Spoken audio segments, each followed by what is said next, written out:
Yu-Gi-Oh! Is one of the most difficult trading card games to get into. With over 10,000 different cards and so many different products to choose from, where do you even begin? Using a budget of just £30 a week, I set out to mould my own deck and climb the competitive ladder all the way to the European Championships. The challenge? All my cards have to be obtained through sealed official products. I'm not allowed to trade, I'm not allowed to buy cards individually, and instead have to rely on the cold, hard luck of the draw. You're watching Yu-Gi-Oh! From scratch. Right, so first things first, this challenge was originally Nhymnim's idea. If you haven't seen his series yet, I highly recommend you go and watch it because it's really well made, it's super entertaining, and it's really just refreshing Yu-Gi-Oh! Content.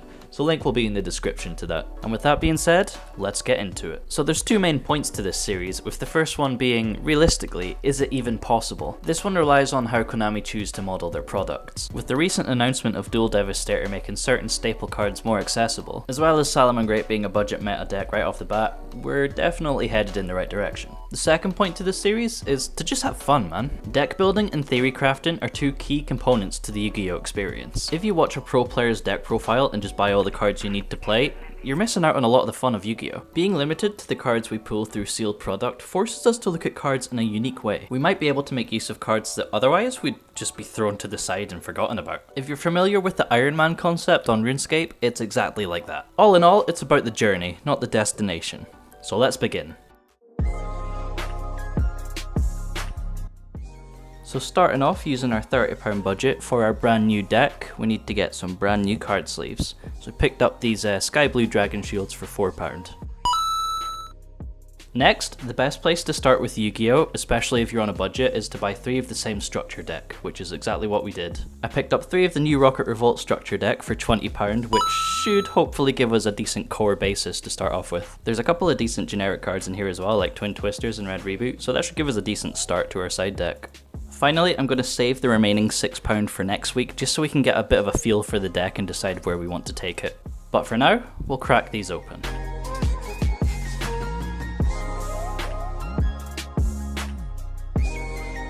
We have our playmat, which actually has the extra monster zones on it, which is quite cool. What happens after I play all the cards in my hand?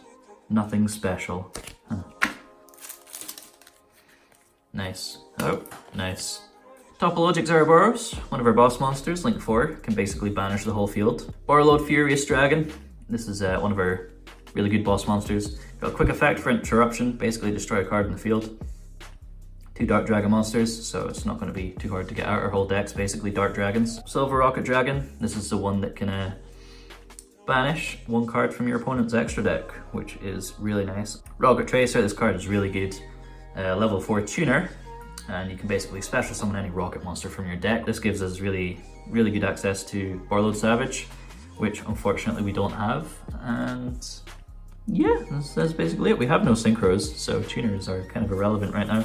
Rocket Synchron, level 1 tuner with a reborn effect, not bad. Generic dragon support here as well, Gateway Dragon, Defrag Dragon. I really like Background Dragon, to be honest. It might be useful in this deck. Okay, so we have our draw 2, we have our special from deck, we have a quick play fusion spell, which actually does destroy the materials as well, popping our effects. Lack of once per turn on these cards. Got our field spell, Reborn Shrine, really good. Return of Dragon Lords, really good. Polymerization, Twin Twisters, got Red Reboot, got some side deck cards already. Mirror Force, Magic Cylinder, and Imperial Order. Like, starting out, these will be pretty funny. Borreload Dragon, Triple Burst Dragon for when we have our Guard Dragon plays. And the last Link 2. That's everything that comes in one structure deck. Try and figure out what to do with 3 of them, come back with a deck list, and take it from there. Ladies and gents, I think we're done. So there may be a couple ratios that need changed, or there may be some choices that are just wrong in general, but we'll figure that out as we play. We'll just get right into the list. So, triple Rocket Tracer, best rocket in the deck, obviously need 3 of them. 3 Absoluta Dragon, level 7, free special from hand. When it's sent to grave, you get a search. It's a key combo piece for us. We've got a bunch of rockets. We've got 2 Exploder Rocket, 2 Magna Rocket, 2 Auto Rocket, and 2 Silver Rocket. With all the floating effects, you really don't want to run out of resources, so we need to at least have quite a few rockets in the deck. A lot of generic removal, Silver Rocket banishes from the extra deck, and we have Exploder Rocket in the deck for a different reason. It burns both players for 2000s if you activate its effect, but you'll see why we have it in there. Double defrag. Idea behind this is if we open that in Absrouter, we can discard Absrouter to special defrag, and then obviously we get the search off Absrouter. And with Absrouter, we'll generally search Rocket Synchron most of the time. Therefore, we can then just normal summon Synchron, which revives Absrouter, and we sort of pop off from there. Background Dragon is our Garnet. We don't want to see this in our opening hand because we want to send it off Dragon Shrine. If we see Dragon Shrine in our opening hand, send Background Dragon. You can special from grave and then special another dragon from hand. So that's 2 monsters on the field just like that. That's all for the monsters. Now for spells and traps. Triple quick launch, obviously free special summon from deck, not once per turn, so if you open quite a few then you're good to go. We got our draw power. Decided to go for 3. I like seeing the draw because we run out of resources really quickly. Might become a problem because it requires a little bit of setup, but we'll see how it goes. 3 Borrow Regenerator. This card special summons a rocket from your graveyard, and then if it gets destroyed while it's equipped, you can draw a card. So Rocket Regenerator plus Squib Draw, you're getting 3 draws, which will come up quite often. Triple Dragon Shrine, as I said, with Background Dragon, this is one of our starters. Gets you 2 bodies on field. If not, we'll probably send Absrouter Dragon to get the free search. So it's not a dead card. This one may be a little controversial, but I really just wanted it to try out as a kind of win condition. So 3 Ruins of the Divine Dragon Lords. It's basically a really bad skill drain. So as long as you have a level 7 or 8 dragon on the field, all monsters that are special summoned to your opponent's side of the field that are not specialed from the graveyard, their effects are negated until the end of the turn. We'll see. I really need to test this out. For our fusions, we have double poly and 1 rapid trigger, 1 field spell, because it's not always that great in your hand. You don't really want to see it too often, but it can sometimes be good, so it's worth having 1 of. And then finally, triple Mirror Force. Didn't want to go with Imperial Order because it can really hurt us. Triple Mirror Force, it's just a fun card, isn't it? So that's why that's in there. Hopefully it surprises a bunch of people and we get some cheeky wins out of it. Starting off the extra deck, we have Triple Booster Dragon. Link to 2 rocket monsters, and it can trigger basically all your rocket's effects. Also, just like Borload, this can't be responded to by your opponent, so they'll never be able to interrupt your chain links. Moving on, we have 3 Quad Boral Dragon, which is the other Link 2. It's a little bit easier to get out, but its effect is really hit or miss, because you can generate a lot of resources from it, but turn 1, it's you need a really, really good hand to make use of it. Triple Borload, because why not? Double Triple Burst, double Zeraboros, and double Furious Dragon, because we're not exactly going to get 3 of them, are we? So we got 15 cards in the extra deck.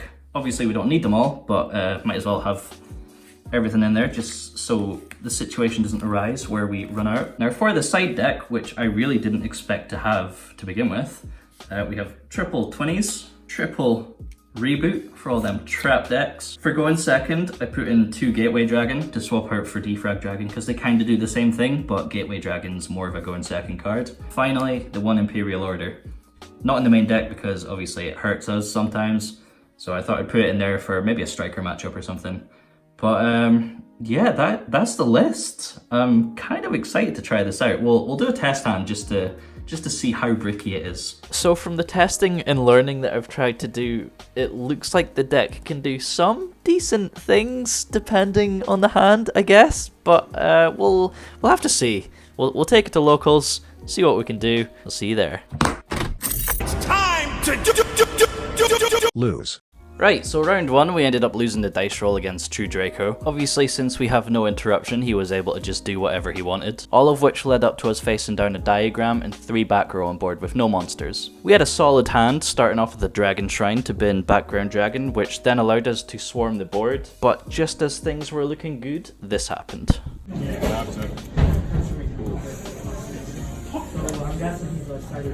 Would you? Yeah, we got super polyed, and if that wasn't enough, a couple turns later he flips There Can Be Only One to seal the deal. And that is game 1. Game 2 we go first, can't really make much of a board, get super polyed, again, get There Can Be Only One, again, and that's game. We take the L. For round 2, we win the dice roll against Pure Orcust. Using our normal summon and a spare quick launch, we managed to resolve 2 Squib Draw to draw 4 total, followed up by a Dragon Shrine to bin Background Dragon again. What? What kind of running effect? This allowed me to get out Rocket Tracer from the hand, which sadly got ogred upon using its effect. I couldn't do much beyond this point, so I just had to set a Mirror Force, and then we still have our end phase floats, so I activated Ruins of the Divine Dragon Lords to then make live off of Explode a Rocket Dragon during the end phase, and pass on that. But we're against Orcust, so Ruins isn't really the most useful card right now. Down comes a Trickstar Light Stage, ruining the Mirror Force Dream. A normal summoned Grepher makes the full Orcust combo live, and at that point it's literally over. I did stall for a few turns just for the hell of it, but I eventually ran out of targets, and that's when he ran me over.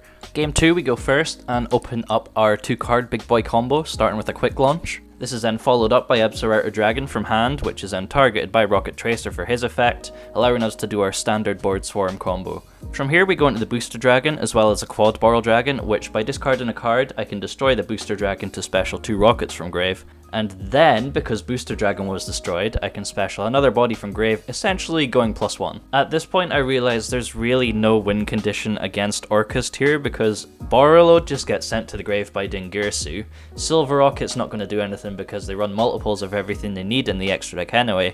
And Zaraboros, well, it's just too easy to bait out. I do opt to go for the Zaraboros just to test how useless he really is, and well... Let's activate that effect. Banish everything. Turns out, it's pretty damn useless going first. So with an empty board on my side, and full combo on his side, that's game 0-2. For the third and final round, yes I know small locals, I live in Scotland man, give me a break. We lost the dice roll to yet another Orcust. After a bunch of Danger and Orcust shenanigans, he ends on Bomber Dragon with no set Babble, just to be awkward. So to get over this, all we need to do is get to Borreload, which wouldn't be a problem if he didn't imperm my Tracer. From there we beat over the skeleton and pass turn, accidentally forgetting to use our end phase float effect, but it's not quite the end of the world. He brings back Longursu, triggering the Bomber Dragon, to which we chain Tracer, with the intention of getting an end phase float effect, and then our Absolute Dragon gets called by the grave, so we don't get the search off of that. So we take 3k to the face, and then it's back to us with 1 body on board. With the normal summon of a Tracer and the reborn off a Regenerator, I finally had the materials for Borreload. This forces a game 1 scoop by taking control of the Longursu and dropping the Bomber Dragon down to 25 for the crash. We won a game! Game 2 we're made to go first, and after eating an Imperm, we end on a Borreload Furious Dragon with a set Mirror Force. Sadly, after popping his Cerberus in response to its effect, he still had the resources to steal my Furious Dragon and go into his Orcust combo anyway. Once again, Mirror Force is sent to the graveyard, this time through the effect of Dingirsu.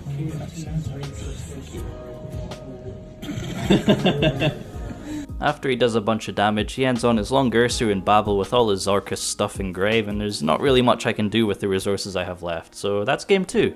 Game 3 probably ended the best way it possibly could for us, and that is like this. It's a draw. It is a draw. So we ended on a record of 0 wins, 2 losses and a draw, which I suppose could be worse. We didn't get 3 losses, which is alright. But we got some prize packs anyway, we'll go open them now and see if we get anything juicy. Alright, so starting with Dark Neostorm, there's a couple cards we need, but we'll see how it goes anyway. Starting off, we got the Altergeist Synchro, Firewall Guardian, Mordschlag, we got Rare Big Dragon, Super Quant, sadly, Dino Wrestler, Ball, Assault Sentinel, Guard Dragon Spell. Nothing too exciting, so see what we got here in OTS 10. Can we get an ulti? Apparently not. So, Dragon's Mirror and Orchestrated Babble is actually quite interesting. Babble is definitely a maybe future card, but Dragon's Mirror we could actually play right now because that gets out our Borreload Furious Dragon. So that might be in the list next week. Now for the final segment in the video where we reflect on everything that's happened, learn from our mistakes, and I have one thing to say. What the hell was I thinking? I modelled the deck to go first when all of our good cards are more effective going second. Borreload just straight up steals a monster if we can get to him. Quad Barrel can actually destroy any monster on the field, not just our monsters, which I didn't know. And that can just net you so much advantage, it's ridiculous. And even just the basic cards like Gateway Dragon and Twin Twisters just provides us with more benefits than the options we have going first anyway. Going first, I consistently found that while there was a load of plays that I could make, there was really no end goal that I was aiming for. There was no board I wanted to end on. Also, my point of Ruins of the Divine Dragon Lords kind of being a win condition, yeah, that didn't really work either, because we're in an Orcust heavy format now, and Orcust special summon from the graveyard to get all of their effects anyway, so it's really not worth using right now. So, between now and next week, our list is already going under some severe changes as we shift from going first to going second. By the way, that 6th card will also really help us. But anyway, I will leave the specifics for next video because it also kind of depends on what we buy and what we pull, which I'm really looking forward to. There's a lot of ways we can take this deck, but I've got some things planned out. If you made it this far, thank you so much for watching. I really hope you enjoyed it. If you could like and subscribe and all that jazz for the next episode, that would be much appreciated. And with that being said, I'll see you in the next one.